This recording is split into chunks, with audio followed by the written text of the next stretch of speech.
For today's tip, I really want to talk about home composting. Most people don't really like the idea of having a big 3-bin system in a more traditional composting scenario. So they defer to a smaller kind of they call a compost tumbler. I think most people's excitement wanes fairly quickly when they see some of the challenges with these systems. So I want to provide a couple of tips to have you have more success with these types of composters. So first off, if you're going to get one, I like this 2-bin system. And what's good about the 2-bin system is you can have one side that you're actively adding material to, and you can have one side where it's just kind of breaking down.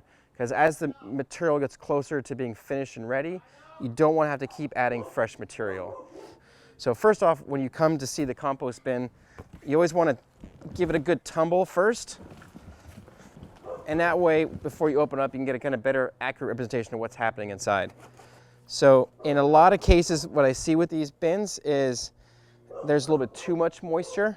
It's common, you'll see people always mentioning to make sure your compost is properly moistened.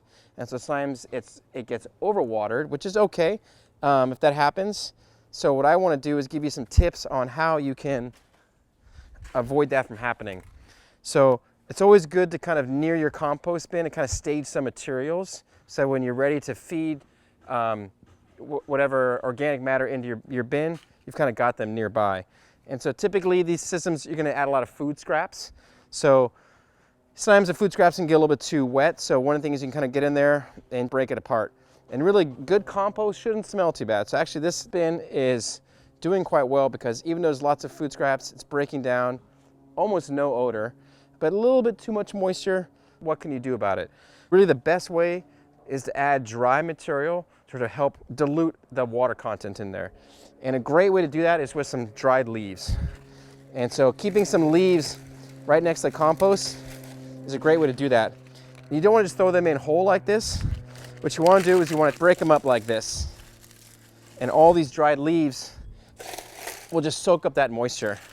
So in this case, they have a large magnolia tree. So these are just nice, big, crispy magnolia leaves.